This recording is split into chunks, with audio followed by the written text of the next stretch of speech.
Ako siguro po yung something new ko is yung intensity ng love scenes and nung girl to girl namin ni Asi. May girl to girl. Yes. Walang boy to boy.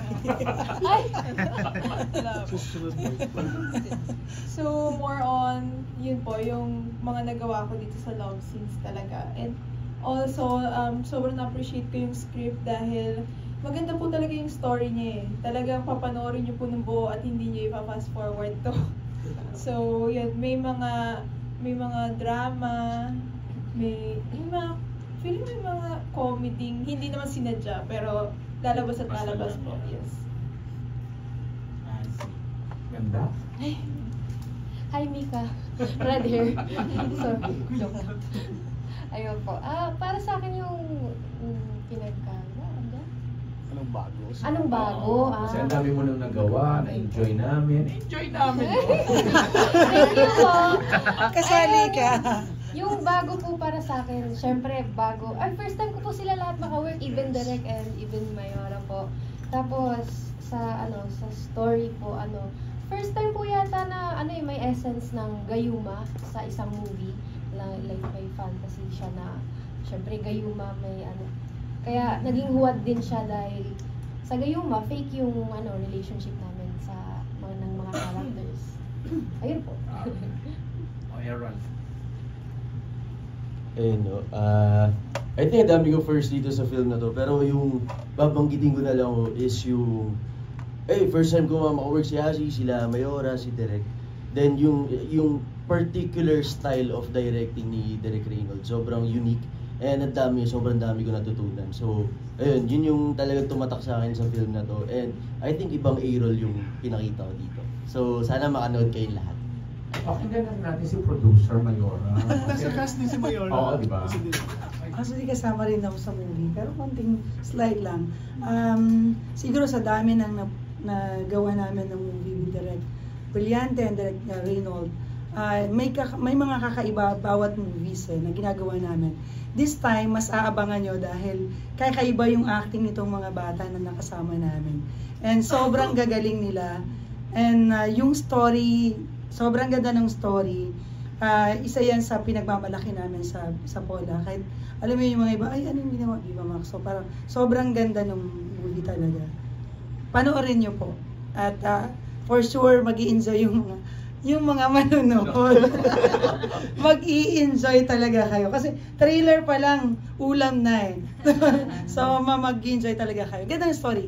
Ganda. Yeah, okay. Mamaya ko itatanong yung mga tanong namin sa inyo. Thank you. That's true. Very maaliwalas po ang ating trailer because of the setting. Okay, maraming salamat po. And then now, moving on to Irvin Santiago from Bandera. Good afternoon. Sa lead stars, kayo ba naniniwala pa kayo sa gayuma? Ay, Ha? Si Azzy muna si. Okay po. Naririnig po ba dyan? Yes. Okay po. Naniniwala sa ganyan. Yes, actually. Kasi parang sa dinami-dami nating nabubuhay sa universe. Universe mo. Like sa Philippines. Hindi naman siguro siya ang tawag dito hindi naman siguro siya nabuo, parang ganon na invento na ganon kung hindi siya totoo kasi meron namang drugs na gayuma, di ba po? Drugs talaga. Opo. Sige. Ako siguro po dahil naniniwala ako dahil sa culture talaga ng Philippines, especially doon sa mga provinces natin.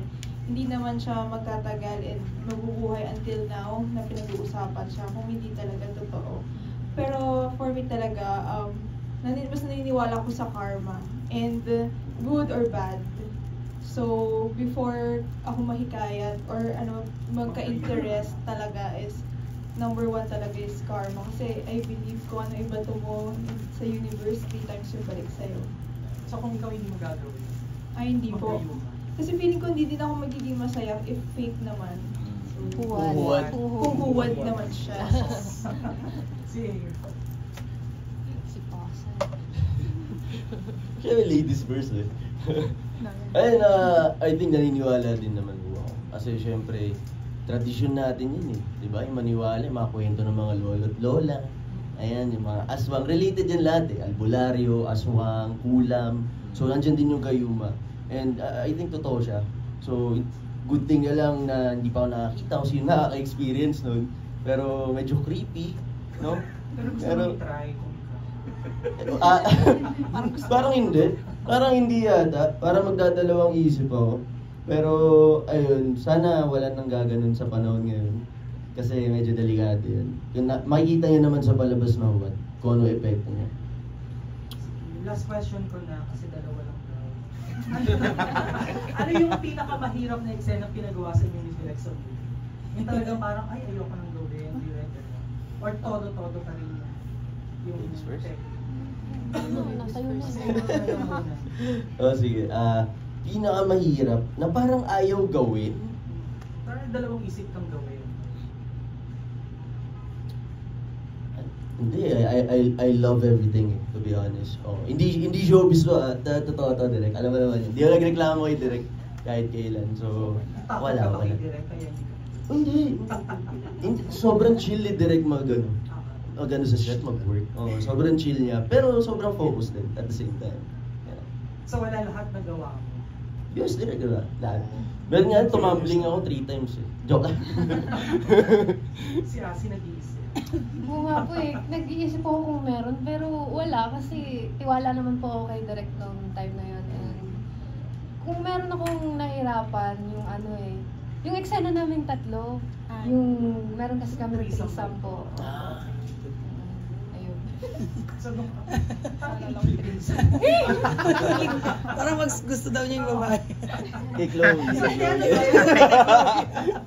threesome, ano yung hindi mo malilimutan doon sa threesome? Bakit ba naman? Kasi ano eh, dapat po umacting ng ano eh, may gayuma, parang ano kami doon. Para hindi na nga po nagmukhang nagayuma mukha namin lasing. Ayun lang po, kasi ano, dapat yun nga, may gayuma effect po. Si Chloe. Ako wala naman po kasi naging exciting po talaga lahat din. Kasi ang dami kong first na nagawa dito.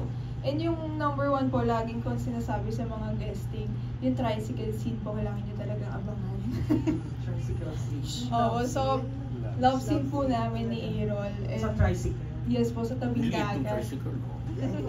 Ay, naikot po namin yung tricycle, abangan nyo po. So, wala po talaga. Sobrang nag-enjoy po ako sa buong process kasi sobrang gaan po kasama po ng buong cast, ng buong team, ng prod. Maski po yung tao po sa Pola, sobrang friendly po nila. And sobrang, actually nakakabitin yung experience. And, kasi alam ko mas marami pang creative and interesting, unexpected scenes na pwedeng i-explore doon po sa tao. Thank you. Okay, maraming salamat po, Sir